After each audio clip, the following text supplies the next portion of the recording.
Usapang negosyo na! Sa araw na ito, nakasentro ang ating topic sa kahalagahan ng e-commerce sa pagnenegosyo.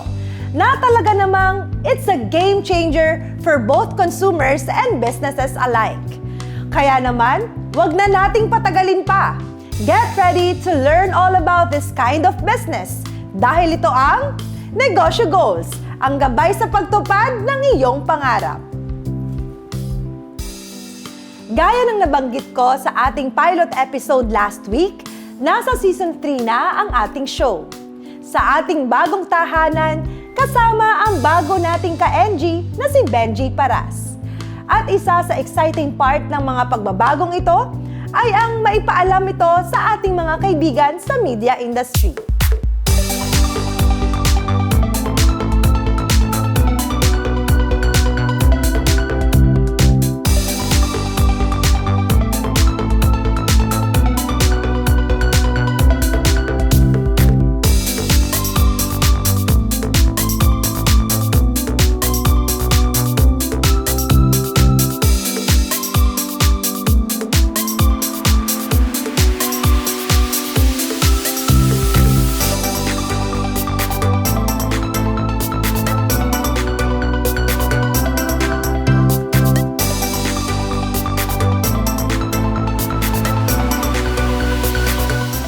Negosyo Goals, Season 3 na!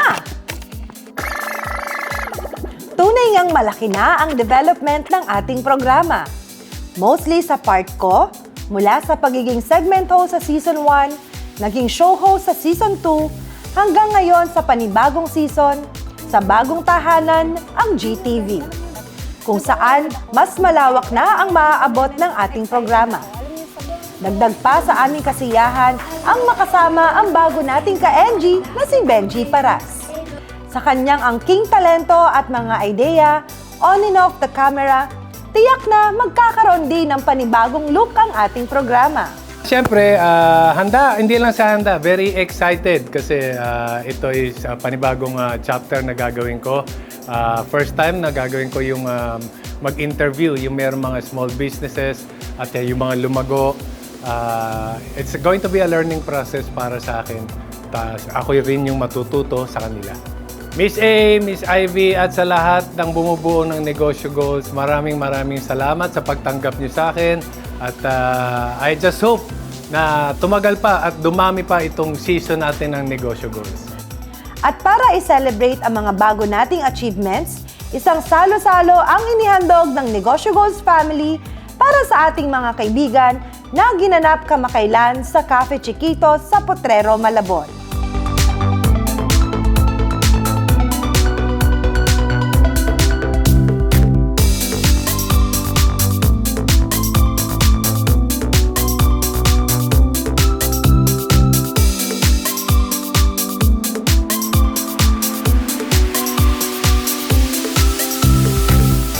Guys, patikim pa lang yan ng ating event. Diyan lang kayo at magbabalik ang Negosyo Goals! Congratulations! Negosyo Goals! Season 3 na kayo Galing! Perfect! From Audio Mia, congratulations! Negosyo Goals! Season 3 na kayo! Congratulations! Negosyo Goals! Congratulations, Negosyo Goals! Congratulations, Negosyo Goals! Season 3 na kayo! Yay! More power!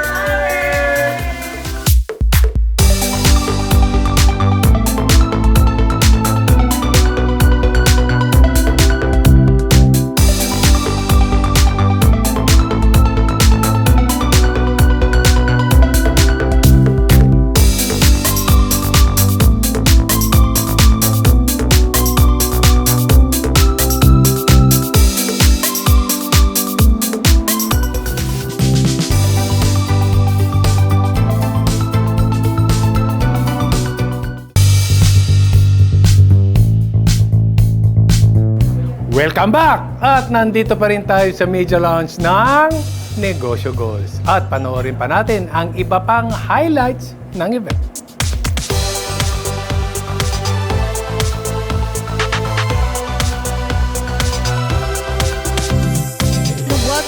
our social media launch of our Season 3 of Negotiables.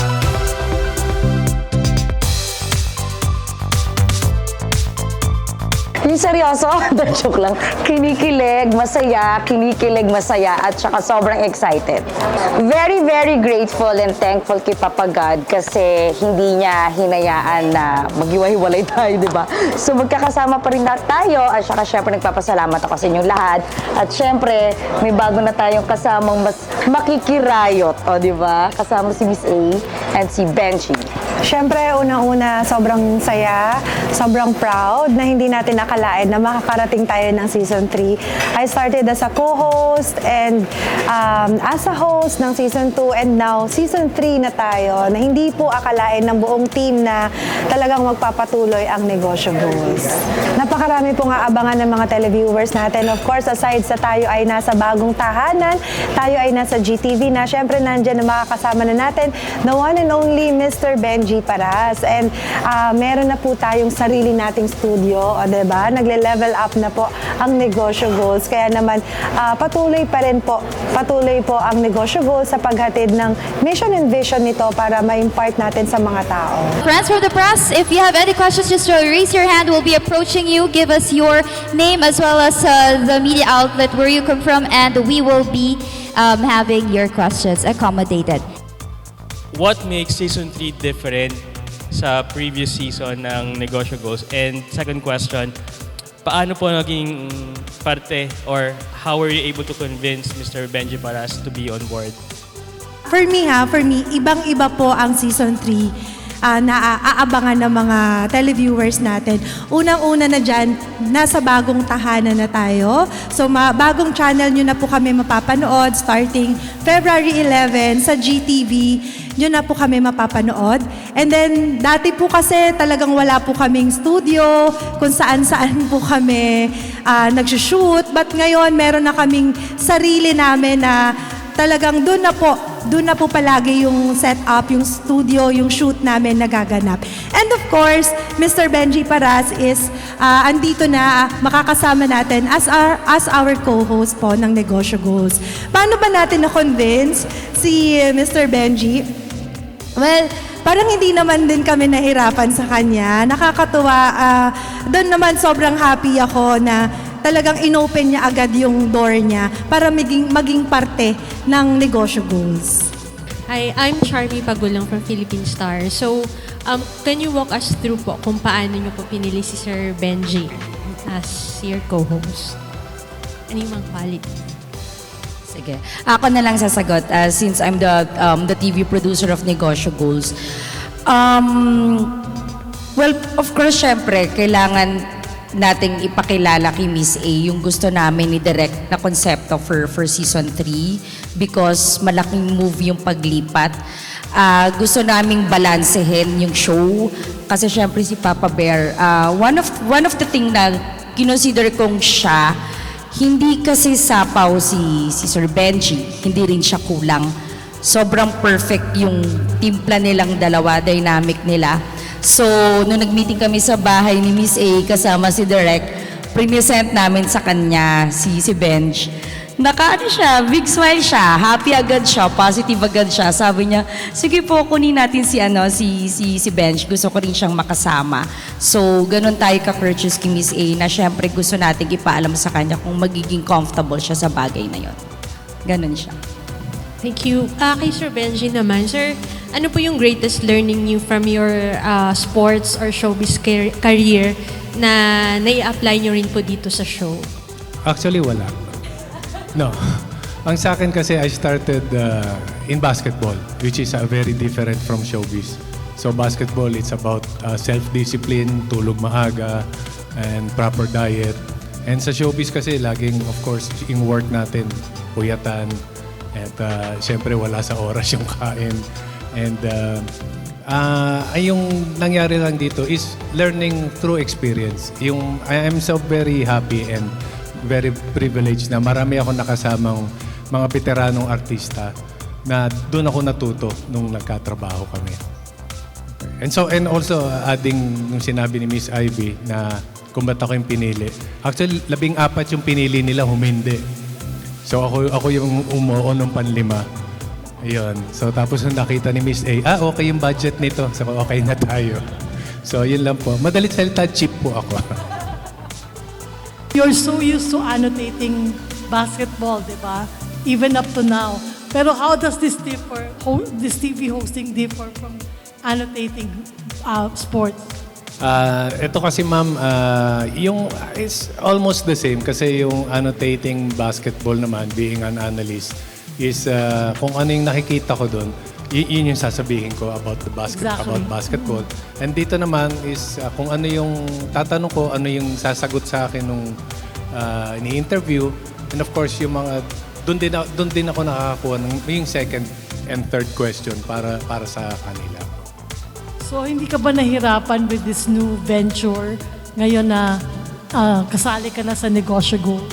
Hindi naman po. Basta po may TF, okay po ako. Kahit ano po pagawa niyo sa akin. Kaya-kaya Ayan, po. alam mo na, Miss Ivy.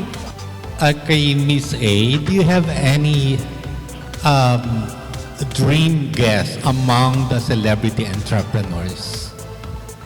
Well, marami po eh. Marami naman pong, alam niyo po yung pag nabigyan po talaga ng pagkakataon. Pero yung sasabihin na, siguro po kung papalarin po, Madam Alice Eduardo. Kasi she's so humble. Na-meet ko lang din po siya the other night sa isang event. And alam niyo yung nakakatuwa na siya pa yung nag-congratulate sa akin for all the achievements. Sabi ko, ay, pinapanood pala ako ni Madam. Na-happy po ako na in spite of the, alam niyo yung estado niya sa buhay, she's very successful, she's really big. Pero napaka-down to earth pa rin po talaga. And she's really one of the inspirations po. How about yung mga artista na who are also entrepreneurs? Kung bibigyan man po ng pagkakataon na ma-interview po sila, sana mabigyan ng chance talaga. Hello mga kapuso, ini-invite ko po kayong manood Negosyo Goals Season 3 Tuwing linggo, 6:30 ng umaga sa GTV. Abangan nyo po ang Negosyo Goals at muli, eto pa rin po ang inyong Miss A, Ana Magkawas, ang inyong host para sa ating Negosyo Goals Season 3.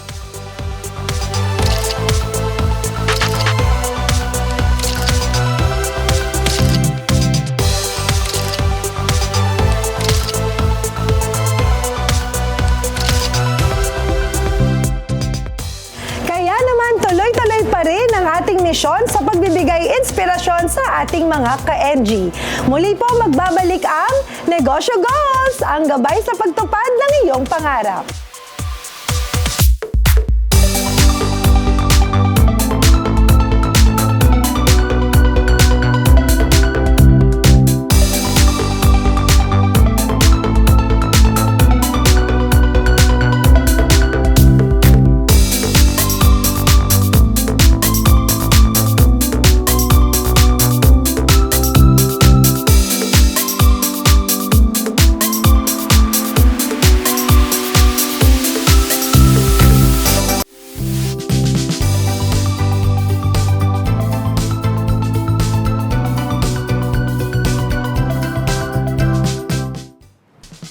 Alam naman natin that e-commerce is the buying and selling of goods and services over the internet. Sa panahon ngayon, talaga namang bahagi na ang paggamit nito sa anumang uri ng negosyo. Isa sa patunay ang ibabahagi namin ngayong umaga. Panoorin natin ang kwento ng isang Lux Beauty and Wellness Distributor mula sa Makati City. I am Salve Cafe, Provincial Distributor of Lux Beauty and Wellness, handling Makati City under NCR South. Before po ako naging online seller, nag-work po ako sa isang company, sa isang corporate world for 16 years. So I decided po na nag-resign after pandemic. Nung nakita ko po na yung baby ko, so wala pong nag-focus sa kanya para mag-alaga. And kailangan niya po ng special attention. So, kaya po ako nag-decide na siya muna yung priority ko. And at the same time, so habang nag-alaga po sa baby ko, nag-start po ako ng online selling. And that was the time po na nag-rent ako ng shop. So, eto po, going to 3 years na rin po this June. Nakilala ko po si Luxlim kasi meron po kaming regular customer po sa shop na ang tanong po sa akin kung meron daw po kami skincare ni Miss Ana Magkawas. Nung nakita ko po na aside from dun sa skincare products ni Ma'am Ana, meron pa po pala siya mga binibentang coffee, mga drinks. Unti-unti po, inaral ko yon. Nag-start po ako as reseller. Kaya sabi ko, dun muna ako sa kung ano yung kaya ko. And at the same time po, gusto ko muna itry yung product bago ko siya ibibenta. Para at least ako po mismo, meron akong feedback na ma-share po sa mga buyers namin. So that time po, tuloy-tuloy po yun, nagbibenta ako, nagpupush ako sa Facebook Marketplace, sa mga buyers po namin sa shop. Until such time po na sabi ko, parang dumadami yung mga buyers namin ng Luxlim and maganda yung potential ng brand na to. I think mga November, meron silang promo, bumaba po yung entry. Sabi ko, parang chance ko na ata to, parang gusto ko nang mag-entry nito. So, 75,000 po yun for subsidy distributor.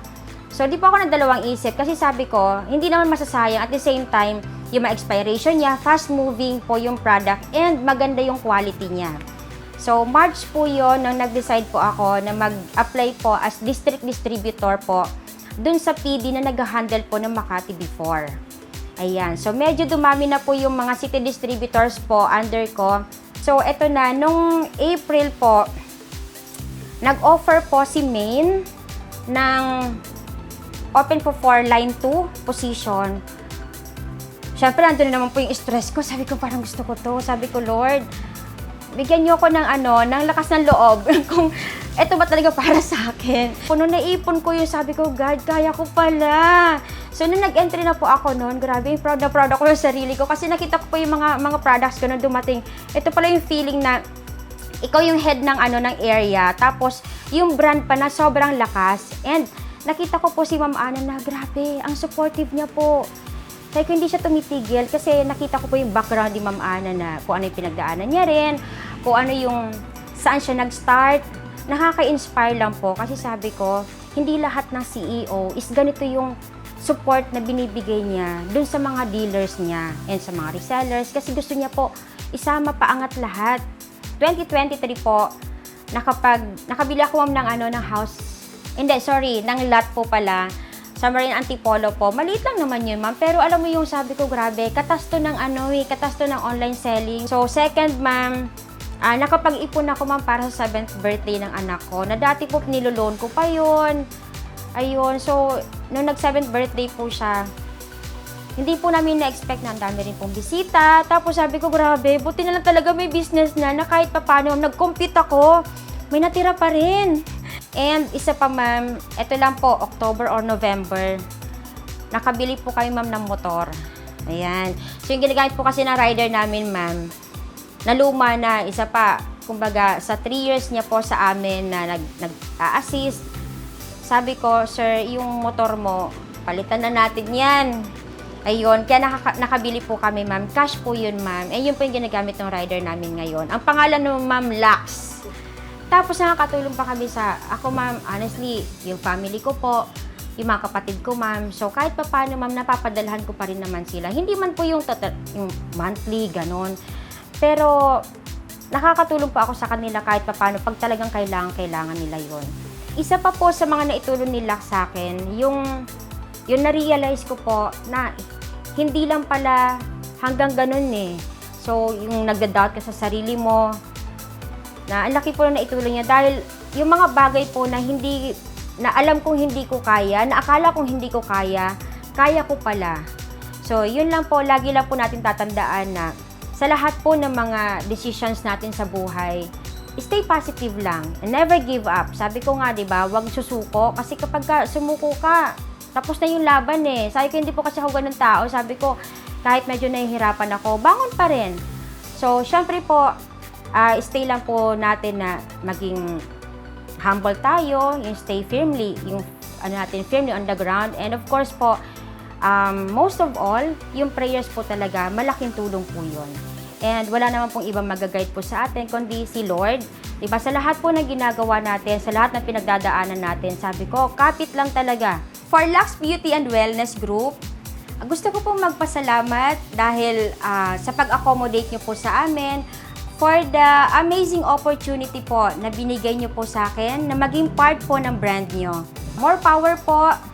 Isa lang si Salve sa natulungan ng ating produkto. Nagsimula siya sa pangarap para sa pamilya hanggang sa siya na mismo ang naging daan para makatulong sa mga tulad niya noon na nangarap din. Lakas loob na sumubok, inaral ang negosyo, at ngayon, inspirasyon na ng marami. At para sa mga nagbabalak na sumubok o mag-expand ng kanilang negosyo, may ilang tips kami para sa inyo. Sa pagbabalik ng Negosyo Goals, ang gabay sa pagtupad ng inyong pangarap.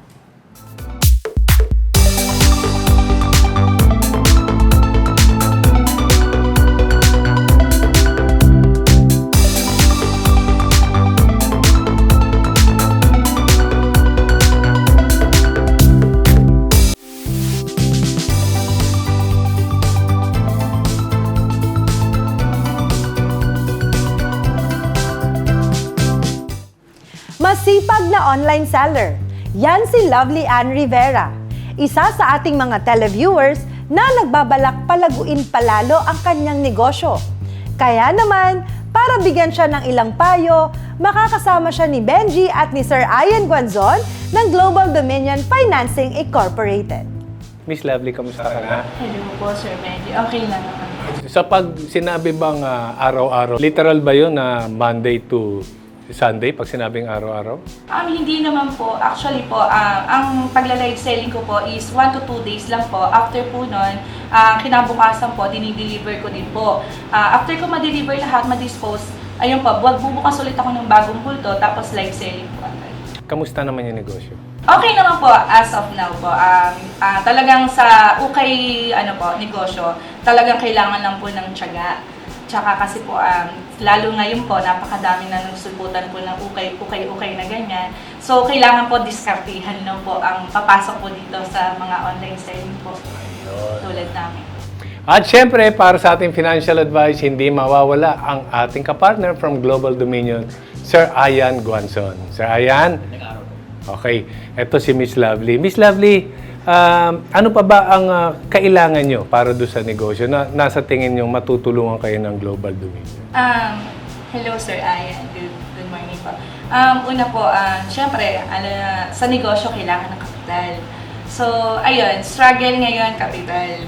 Gusto ko sanang malaman is if meron ka na bang formal business records, incorporated ba yung negosyo, or ito is something na ginagawa mo pa lang in the meantime on your own? Di pa naman, my own lang po. Okay. So, unang-una ko sigurong ma-advise, Miss Lovely, would be yung sa books, sa accounting ng negosyo mo. Kung lahat yan, tama yung records, lahat nare-record mo yung perang pumapasok at lumalabas, mahalagang-mahalaga yun para sa yung negosyo. Lalo na kung balak mo nang i-formalize yung negosyo mo, i-register yan through the appropriate regulatory bodies. Pag meron ka po kasi nun, madali ka na makakapag-apply for additional capital in the future kahit sa anong financial institution.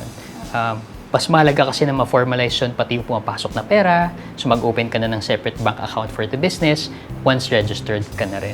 So Sir Ian, lahat yan applicable sa mga online na? Yes, tama yan, Sir Benji. And actually, most of the online sellers ngayon, aside from sa story ni Miss Lovely, meron din silang full-time employment at the same time no, habang nagsa-start sila ng business. In that case, marami silang pwedeng ma-avail na additional investment or capital from financing institutions like us sa Global Dominion. I-assess lang po namin yung capacity nila to pay a loan using their employment, and then pwede po silang mag-avail ng tinatawag naming refinancing or sangla ORCR with the ORCR of their car or their truck. And in the case of Miss Lovely and the rest, kung wala naman pong sasakyan or unit, they can avail of car or truck financing naman from Global Dominion. So, nasagot ba lahat yung mga tanong mo? Yes po, Sir Benji. So, ngayon, anong una mo nang gagawin kapag uwi mo? Lalagay ka ng pinto dun sa Pag-ipunan pa. Pag-ipunan. Maraming salamat, Miss Lovely at Sir Ian. At napakagandang opportunity na magkaroon ng financial loans, lalo na sa mga startup business at gusto pang mag-expand na katulad ni Miss Lovely. And of course, sana may napulot kayong tips from our kapartner from Global Dominion. Hanggang sa susunod na Pera Talks, maraming salamat Sir Ayan at Miss Lovely sa oras niyo sa amin at magbabalik ang Negosyo Goals.